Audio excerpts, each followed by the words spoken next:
इसरो के प्लान 2022 के आगे नतमस्तक होगी दुनिया। जानिए समुद्र से सूरज तक भारत कैसे गाड़ेगा झंडे। इसरो पहला मानव रहित मिशन शुरू किया जाएगा।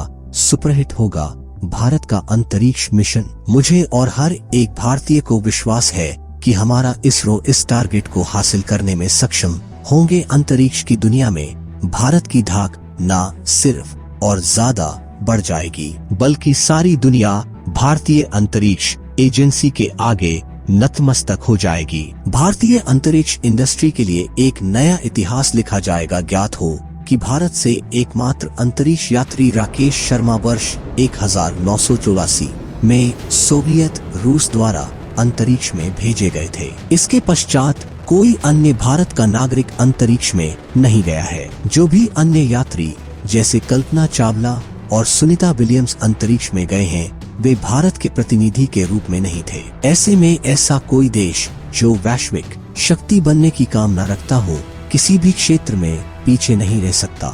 विश्व अंतरिक्ष कार्यक्रम और इसरो विश्व की दूसरी अंतरिक्ष एजेंसियों के साथ साथ अंतरिक्ष सेक्टर में विस्तार के लिए नई नीतियों का निर्धारण किया है और अमेरिका की तर्ज पर भारतीय अंतरिक्ष उद्योग में प्राइवेट सेक्टर को भी शामिल करने का फैसला किया गया है। इसके साथ ही इसरो में FDI को भी मंजूरी दी गई है, ताकि इसरो के सामने अब तक जो आर्थिक चुनौतियां आ रही थी उसे दूर किया गया है। समाचार एजेंसी IANS के मुताबिक वैश्विक अंतरिक्ष बाजार करीब 307 अरब डॉलर का है और साल 2040 तक अंतरिक्ष बाजार के $1 ट्रिलियन के होने की उम्मीद है। ऐसे में भारतीय अंतरिक्ष एजेंसी के लिए दायित्व और जिम्मेदारियां और बढ़ जाती है। दिशा एक जुड़वा उपग्रह प्रणाली है। यह पृथ्वी की एरोनॉमी का अध्ययन करेगा। तृष्णा इस उपग्रह का उद्देश्य भूमि की सतह के तापमान का मानचित्रण करना है। इसे भारत और फ्रांस ने संयुक्त रूप से विकसित किया है। तृष्णा पानी के उपयोग की निगरानी भी करेगा। इसी तरह के भारत फ्रांस के संचालन में मेगाट्रोपिक्स और सरल अल्टिका शामिल है। सरल मिशन का उपयोग करके अंतरिक्ष से समुद्र का अध्ययन करेगा। ARGOS एक डेटा संग्रहण प्रणाली है। मेगाट्रोपिक्स उष्णकटिबंधीय क्षेत्र और जल चक्र में ऊर्जा के आदान प्रदान का अध्ययन करेगा। यह थर्मल इंफ्रारेड इमेजिंग का उपयोग करके प्राकृतिक संसाधनों का भी अध्ययन करेगा। निसार मिशन यह नासा और इसरो का संयुक्त मिशन है। NISAR का अर्थ नासा इसरो SAR इस सिंथेटिक अपर्चर रेडार है। राडार का उपयोग पृथ्वी की सतह पर होने वाले परिवर्तनों को मापने के लिए किया जाता है। NISAR सबसे बड़ा परावर्तक एंटीना ले जाएगा। निसार मिशन का मुख्य उद्देश्य हर 12 दिन में पृथ्वी को स्कैन करना है। यह समुद्री बर्फ और बर्फ की चादरों की तस्वीरें भेजेगा। आदित्य मिशन की शुरुआती इसरो का ये एक सोलर मिशन है, जिसका पूरा नाम आदित्य सोलर मिशन है। अभी तक सिर्फ नासा ही अपने सैटेलाइट को यहाँ तक भेजने में कामयाब रहा है। इसरो की योजना आदित्य L1 मिशन को तभी लॉन्च करने की है जब भारत की दूसरी स्पेस ऑब्जर्वेटरी एक्सपोसेट का लॉन्च तय किया गया है। इस ऑब्जर्वेटरी की मदद से अंतरिक्ष विज्ञानियों को पल्सर्स और सुपरनोवा जैसे कॉस्मिक सोर्सेज के बारे में जानकारी जुटाने और अध्ययन करने में मदद मिलेगी। यह मिशन अंतरिक्ष के रहस्यों और सूर्य के बारे में शोध से जुड़ा डाटा जुटाने के लिए है। इसरो ने आदित्य L1 को 400 किलो वर्ग के उपग्रह के रूप में वर्गीकृत किया है, जिसे ध्रुवीय उपग्रह प्रक्षेपण यान PSLV XL से लॉन्च किया जाएगा। इस मिशन के अंतर्गत अंतरिक्ष आधारित वेधशाला में सूर्य के कोरोना, सौर उत्सर्जन, सौर हवाओं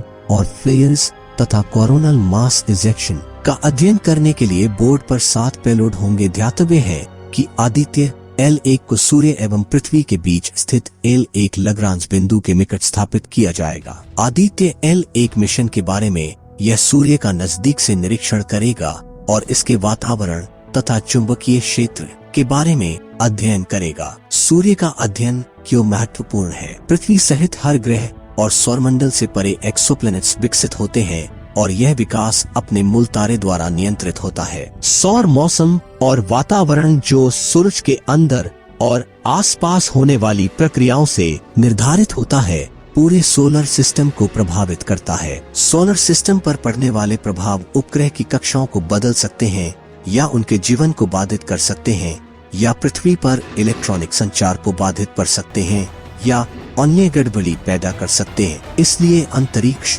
के मौसम को समझने के लिए सौर घटनाओं का ज्ञान होना महत्वपूर्ण है। पृथ्वी पर आने वाले तूफानों के बारे में जानने एवं उन्हें ट्रैक करने तथा उनके प्रभाव की भविष्यवाणी करने के लिए निरंतर सौर अवलोकन की आवश्यकता होती है। इसलिए सूर्य का अध्ययन किया जाना महत्वपूर्ण हो जाता है। यह सौर सतह के केंद्र पर विभिन्न विशेषताओं जैसे कोरोनल छिद्र, सौर उत्सर्जन, सौर पवनों और फ्लेयर्स तथा कोरोनल मास इजेक्शन और सौर कलंक के स्थान और अवधि की एक संगोष्ठी की मेजबानी करेगा। और इस तरह की अंतरिक्ष मौसम की निगरानी पृथ्वी को निर्देशित करने में मदद करेगी। मिशन की चुनौतियां पृथ्वी से सूर्य की दूरी चंद्रमा से लगभग 3.84 लाख किमी की तुलना में औसतन लगभग 15 करोड़ किमी है। यह विशाल दूरी एक वैज्ञानिक चुनौती है। आदित्य L1 में कुछ संचालित घटक होंगे जो टकराव के जोखिमों को बढ़ाते हैं। इसके अतिरिक्त इसरो के पहले के मिशनों में पेलोड अंतरिक्ष में स्थिर रहते थे। साथ ही सौर वातावरण में अत्यधिक तापमान एवं विकिरण भी महत्वपूर्ण चुनौतियां हैं।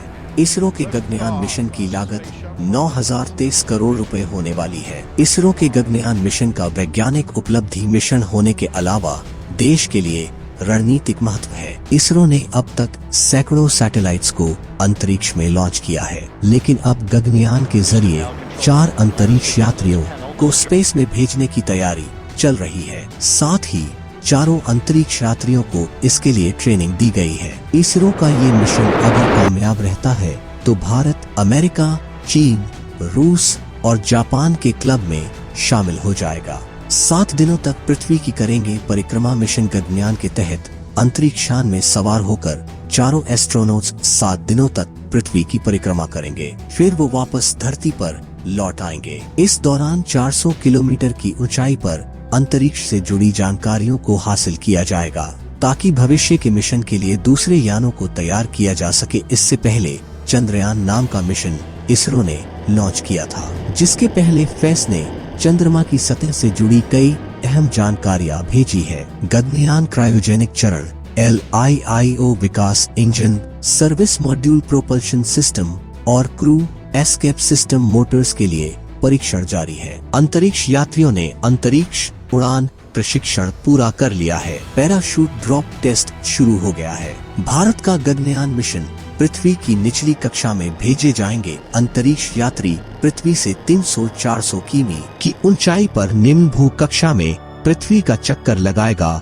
गगनयान में फ्रांस सहयोग करेगा। 10,000 करोड़ रुपए की लागत वाले मानव अंतरिक्ष उड़ान कार्यक्रम, जिसे ऑर्बिटल मॉड्यूल कहा जाता है, में एक महिला सहित 3 भारतीय अंतरिक्ष यात्री होंगे। क्रू मॉड्यूल मानव को ले जाने वाला अंतरिक्षयान सर्विस मॉड्यूल बहु तरल प्रलोदक इंजनों द्वारा संचालित यह आपातकालीन निकास और आपातकालीन मिशन अबोर्ट व्यवस्था से लैस होगा। प्रमोशन गगनयान के प्रमोशन हेतु 3 चरणों वाले GSLV मक III का उपयोग किया जाएगा, जो भारी उपग्रहों के प्रमोशन में सक्षम है। अतः गगनयान मिशन क्षेत्रीय जरूरतों, खाद्य, जल एवं ऊर्जा सुरक्षा पर ध्यान केंद्रित करेगा।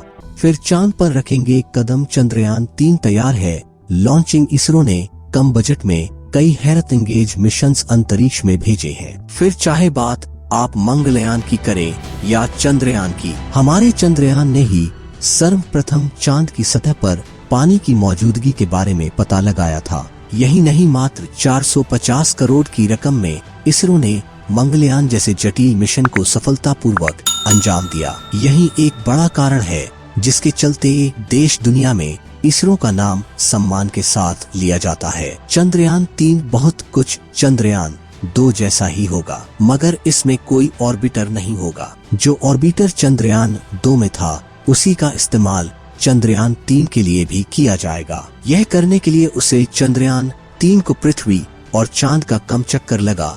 चंद्रयान -3 मिशन की कुल लागत 600 करोड़ रुपए से अधिक होगी, जबकि चंद्रयान 2 की कुल लागत लगभग 1000 करोड़ रुपए थी। चंद्रयान 3 मिशन में लैंडर, रोवर और प्रोपल्शन मॉड्यूल के लिए 250 करोड़ रुपए खर्च होंगे, जबकि मिशन के लॉन्च पर 365 करोड़ रुपए खर्च होंगे। इस प्रकार इस मिशन की कुल लागत 615 करोड़ रुपए होगी।